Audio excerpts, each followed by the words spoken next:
Should Cate Blanchett win an Academy Award for her performance in Tar? Should Tar win an Academy Award for its overall motion picture? Let's get into it. I'm Sean. This is Sean's Take, and we're going to unpack Tar today. Tar is nominated for Best Picture, Academy Awards, and Cate Blanchett is nominated for actress in a leading role in a drama for Tar. Tar was written and directed by Todd Fields, and he wrote this screenplay with Cate Blanchett in mind. So it all sort of works together. Moving forward, I'm going to assume at this point you've seen the movie, so this is your spoiler warning. Now, let's unpack the question first. Should Cate Blanchett be nominated for an Academy Award? And that answer is yes. Should she win? Well, let's talk about that later. Cate Blanchett, known for her Lord of the Rings role, as well as movies like Carol. But this movie is a tour de force. This is a character study of the main character, Lydia Tarr, who is a conductor, conducts the Berlin Orchestra, which is the top of the orchestra business. We find out abuses her authority by manipulating the people around her, by moving people out of positions, by putting certain young ladies into positions. And we sort of see a little bit from the side of the person abusing the power, how she, Lydia Tarr, feels, it seems to feel, that these are just entitlements. You know, she's not doing anything wrong. These are things that come with her station. And of course, we have an entire movement about not allowing that to happen anymore. So we usually see these things from the other point of view. And this time we get to see it. And the movie doesn't ever really get preachy about the fact whether she is good or bad. You know, it just sort of leaves it alone that she was wrong in what she did. We see a lot of details. Lydia Tarr is obsessed with detail. She gets her shirts tailored, made for her and tailored. She's in control of every aspect of everything.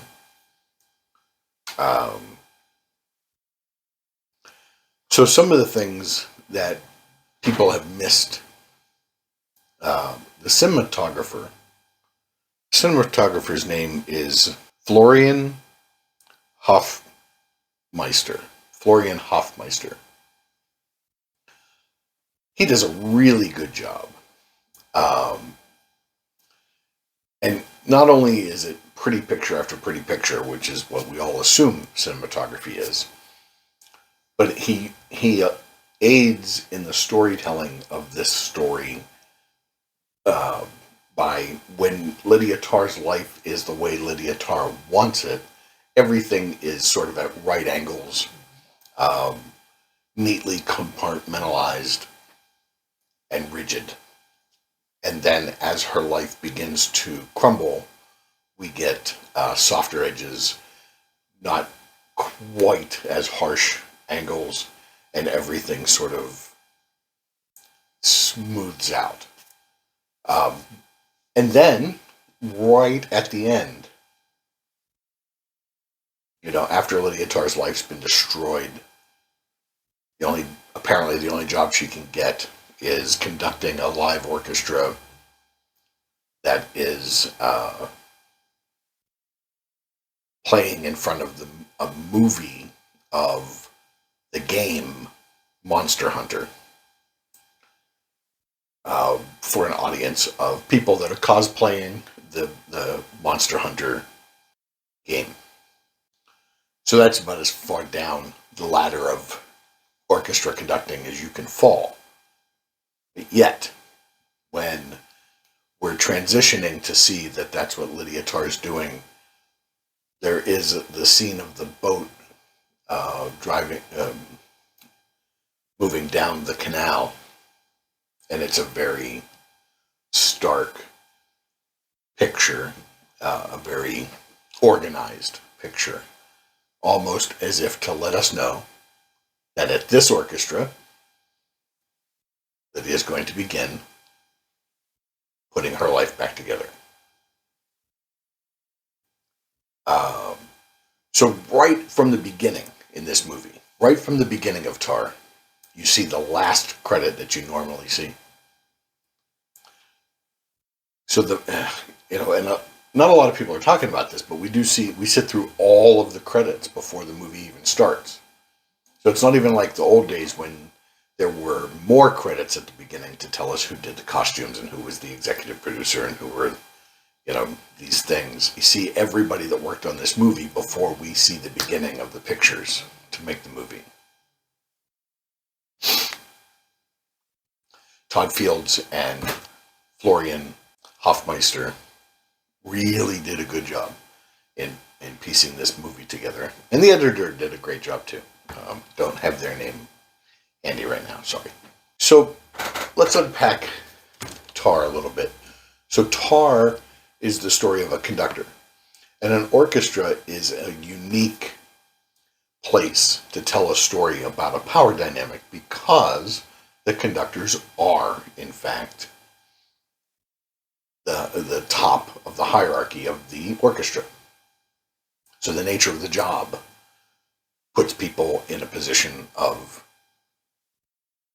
not just authority, but to lord it over people. You play when I tell you to play. And Lydia Tarr, the character we follow, talks about this in the first interview where she talks about she controls the time. Time doesn't start until she says it starts. And you can't play until she says to play.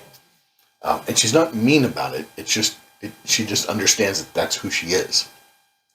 And that's how in charge she is. And that opening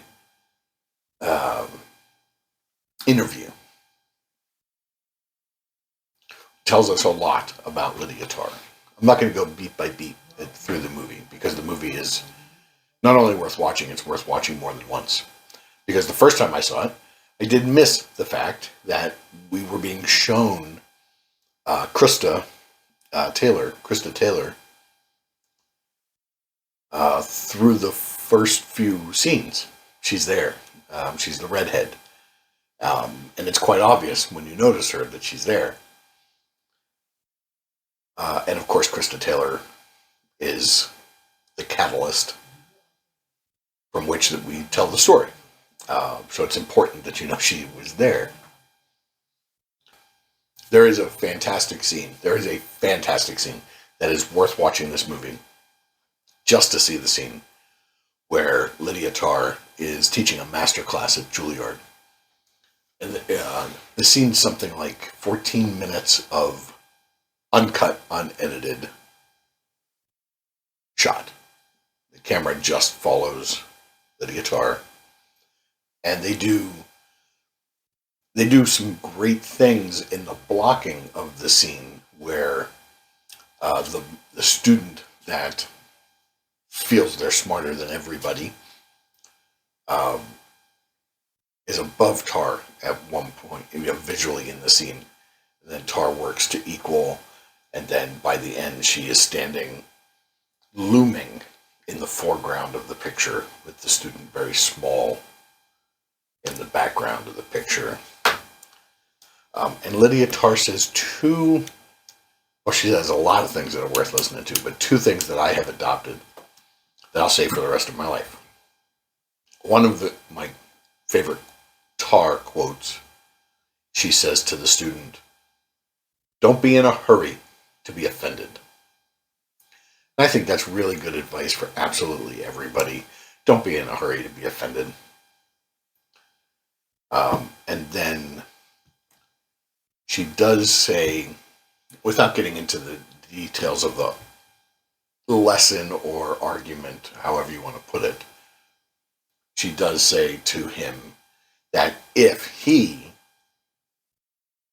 can reduce Bach and Bach's talent to Bach's race, gender identity, and gender,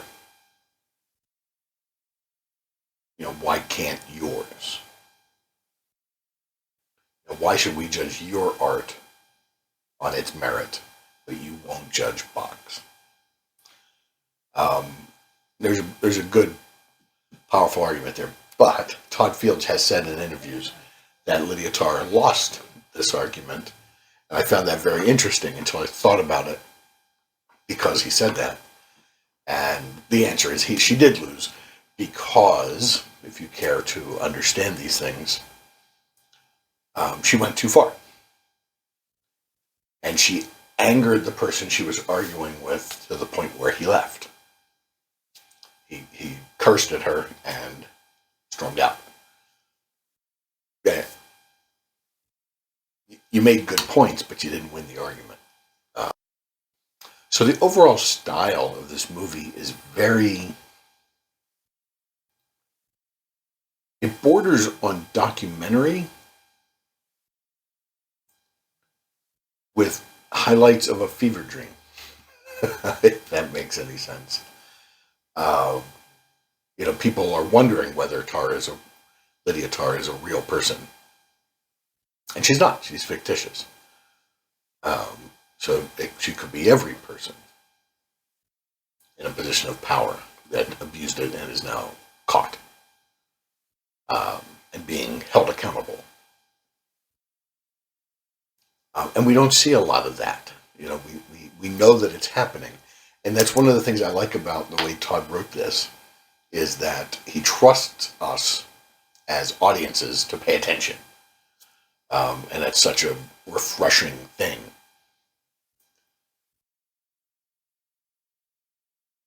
So we see Lydia Tarr go into the board meeting, and you know what that board meeting is going to be about. And we see her answer a couple of questions, but we don't have to sit through the whole thing. We know what's happening. We know what's coming. So then when we see her arrive at a house, we're not told what the house is, but it's different than any place that we've been in the movie. And we assume it's her childhood home. And I assume the man that's there is her brother, by the way he talks to her. And that's a nice fish out of water when she goes back to that house, because it's not the clean edges, ultra-modern places she's been living. It's a very wood panel, comfy, place, family home. And the first thing she does when she walks in is she walks over to the piano and plays a key. And even I, with very limited musical knowledge, understand that that piano is not in tune, or it is detuned, whatever the proper term is. What is the proper term? Is it detuned, or let me know in the description if that should be detuned or untuned. And I was saying, Cate Blanchett playing the piano during the masterclass, where she plays the same piece 3 different times, but changes her approach to it so that while she plays the same notes, it sounds different. It has a different feel to it. And it's her explaining, that it is the conductor to bring a single vision of the music from an orchestra. And that's one thing that Tarr does for us. Tarr teaches us that a conductor is not just a human metronome, that a conductor does direct an orchestra and does pull individual pieces out, to the extent that we do see that Tarr has a trumpet player in a buffered place backstage to sound haunting.